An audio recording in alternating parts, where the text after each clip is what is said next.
Only any come our channel so haxi AGH Politics Avenue. Only a semi fee a baby no maybe so. And no any ajumra EDB exum one or check say. Sa inflation cost so a word another damn quick of Addo. Na bemuna na ningina agina a yes kebia a year omushe Bank of Ghana among a printy edugu a year or minim a year 44.5 billion Ghana cedis. Unia a cost inflation enya asem ko to akra na sa asem osi wajimra o chichi mu mesro say yimun ram na ye hwe na ye ko ani de ba hye so am say ha say AGH Politics Avenue. We mean when we say profit is an opinion, because in expressing that opinion, accountants use internationally accepted principles and law to do the audit to express that opinion. So if you are expressing a counter opinion, then you need to tell us that that auditor, in this case KPMG, one of the biggest, and the most credible audits and accounting firms in the world, got it wrong, and this is why, per the rules, the figure should have been this. But simply adding OCI laws to P&L laws and saying that you are deducting gains from gold sales from it to get 45 is not an opinion. That is voodoo mathematics. Because you expect them to add losses they make on gold deals to their P&L, which they have done, 9 billion. But when they sold gold and make gains, you are saying don't add, you have deducted it. You've deducted it based on what accounting rule? So when you say profit is an opinion, it doesn't mean that you can wake up from your bed and say somebody made profit or loss of 100 billion and you don't have any rules, any law, any basis for it. That's number one. Number two, also we try to get Maria one way now. But when your friends print over 44.5 billion cedis for the central government, and you criticize them, and a central government come and must mop up that excess liquidity to bring inflation from 23.8% to 3.4%, which saw a reduction in food prices by 32% according to Agra in 2025. And when the dollar in the retail market moves from 16 cedis to 11 cedis, interbank 14.75 to 10.45. And when you ketre Maria now, please, Number three, he says that yes, the economy is better. Thank you for acknowledging that the economy is better. But he says that how did we achieve it and is that sustainable? Oh yes, that is sustainable. Why? Because the loss you're talking about, number one, revaluation loss 5.4 billion. Why? Because the cedi for 3 years, 2022 depreciation of 30%, 2023 depreciation of 27%, 2024 depreciation of 19%. So 3 years cumulative depreciation of 77%. Then in 2025, we correct that by appreciation of 41%. And that gives you revaluation loss on your P&L of 5.4. In 2026, we won't have that revaluation loss because the cedi in 2025 will not appreciate by 41%. The correction has already taken place from 14.75% to 10.45%, and now it's at 11%. So the appreciation will not be 41% again, and therefore the Bank of Ghana will not suffer the same revaluation loss it suffered in 2025, in 2026. Again, it is sustainable because the excess liquidity has been mopped. And serialization costs, the interest they paid in getting that liquidity from the market, 16.7 billion. That's the open market. They have brought inflation down from 23.8% to 3.4%. They will not do any mopping up aggressively like they did in 2025, in 2026. So the serialization cost for 2026 will not be 16 billion. So that is sustainable. Is it sustainable? Gold deals is sustainable because now Gold Board has settled down. We've told Bank of Ghana, you are not the main institution which is supposed to trade gold. Support us and let us do the trading. Not under domestic gold purchase program, which according to Kofi Bentil was designed to make losses. By his friends to make losses, designed by them. Now we are implementing GANRAP, which is designed to reduce those losses from 16 to 7.25%, then to 5%, then to 3% until we eliminate it. So that is the reset. So sustainability, you have your answer there. Then he talks about sale of gold. You see, Senior, I like you so much. I don't think oh, please, then I'm telling you, I love you so much. But on this matter of gold sale, I've watched you over and again on this platform. This you totally getting it wrong. And I want to explain it to you. Okay?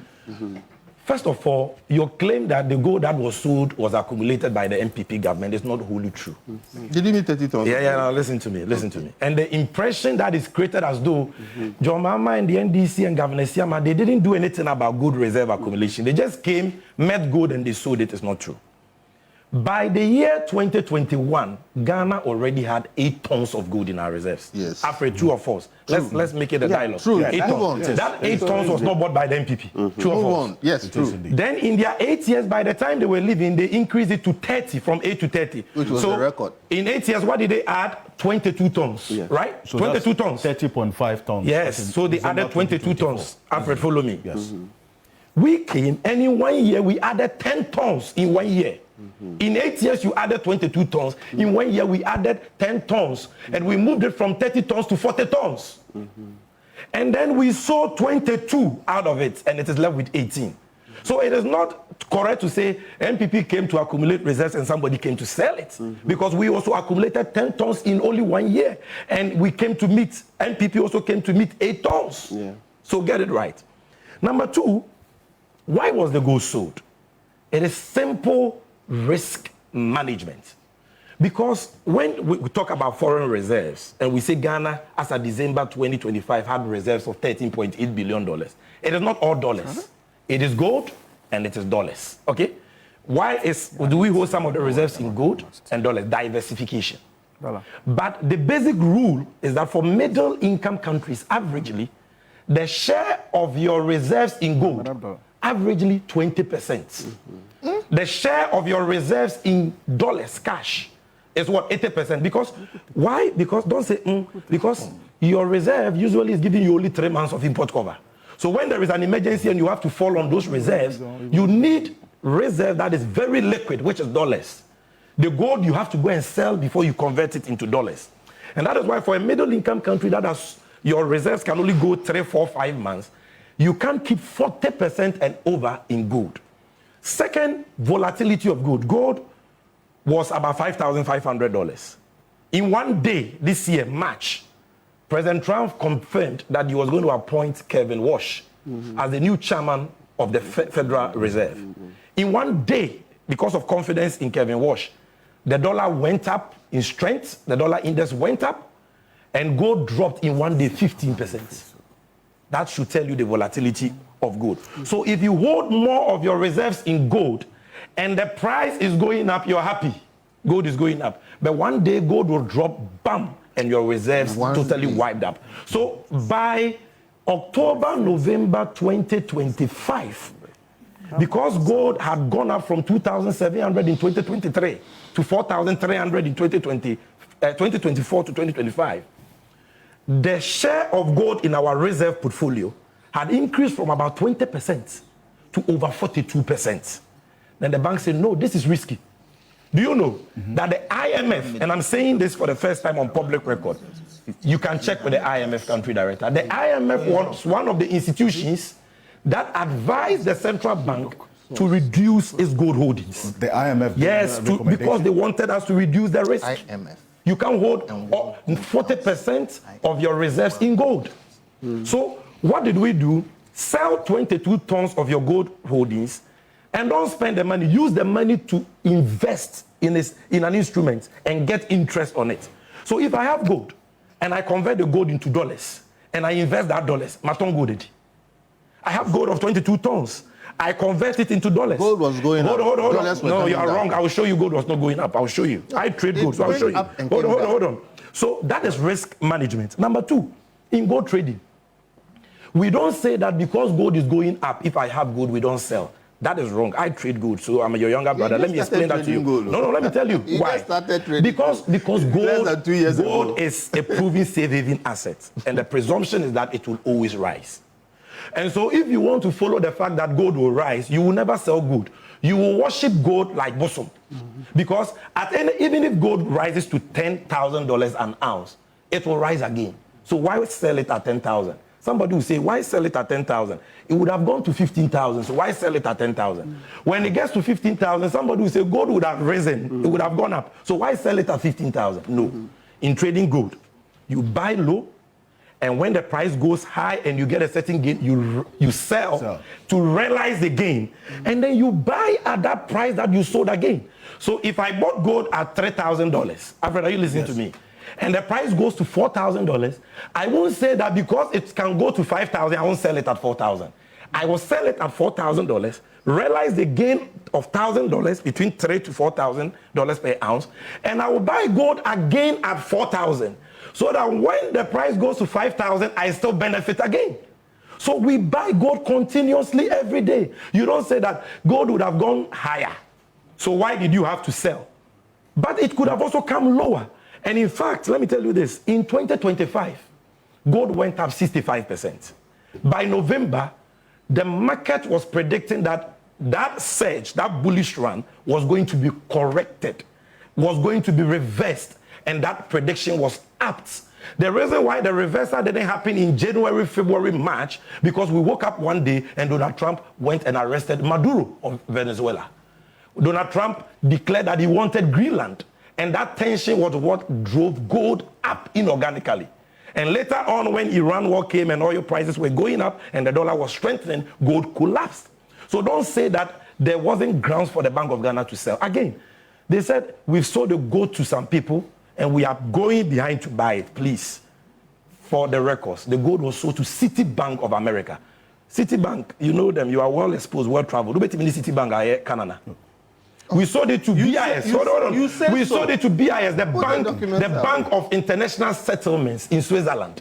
Who bet me the Bank of International Settlements are Canada? Listen to me very well.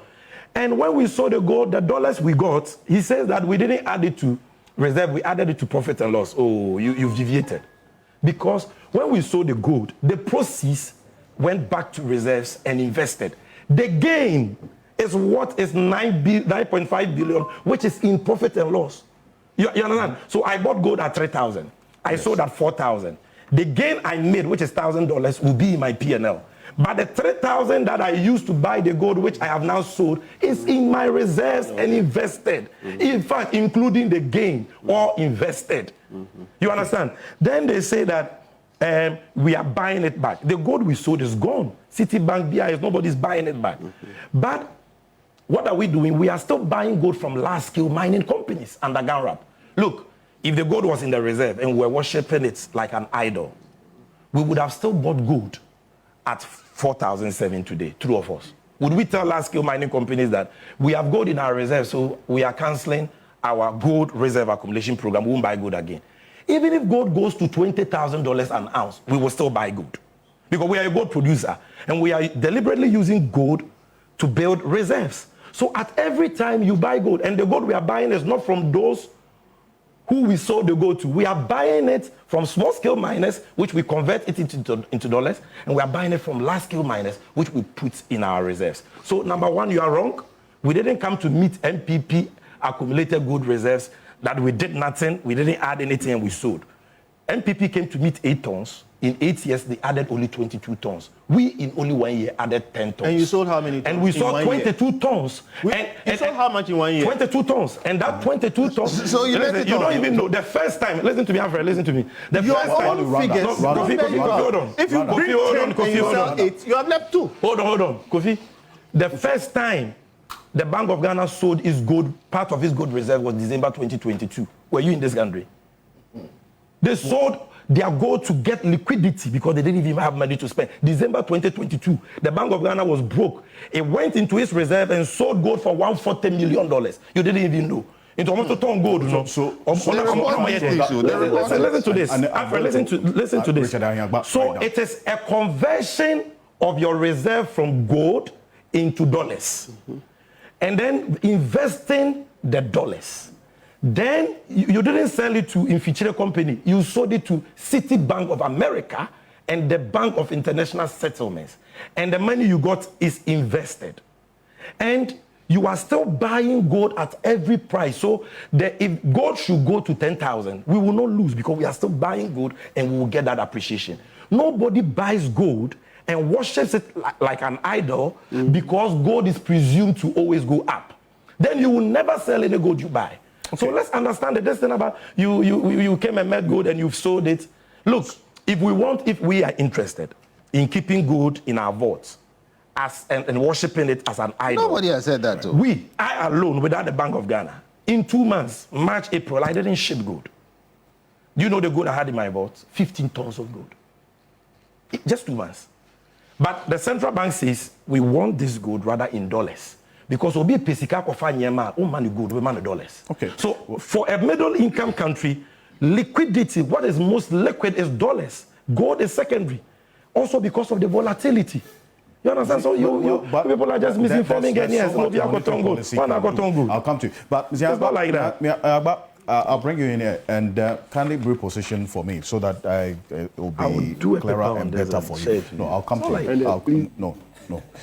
So the reference is to what the Bank of Ghana inherited in terms of the state of the economy and what it has had to do to get the indicators trending the right direction. And that's what Cǎuǧhť has been referring to as the reason for the loss that the Bank of Ghana incurred in 2025, the economic cost of the decision to get us to this point.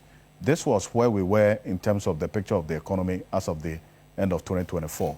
Gross international reserves, a little over 4 months of import cover, current account, inflation, and then also public debt, over 61.8% of GDP. Then the bank in itself, the Bank of Ghana itself, positioned as of the end of 2024. Now they've had to take a decision of tightening monetary stance in the open market economy that we have seen with the open market operations that had cost the Bank of Ghana, and then also having to address the excess liquidity to bring down inflation. All of this came with a cost, which we are seeing on its books.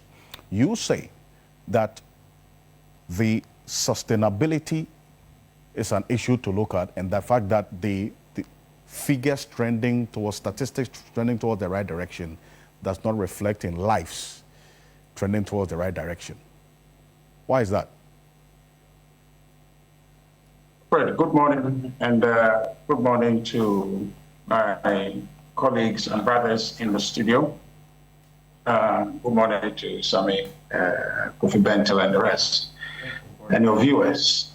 Alfred, I've listened to Sami very closely, and I think that he's arguing the economy perspective. We ain't some of the team course or channel, so I'm not so jembre. That's an so bad in the Addo be Romania. You be sign as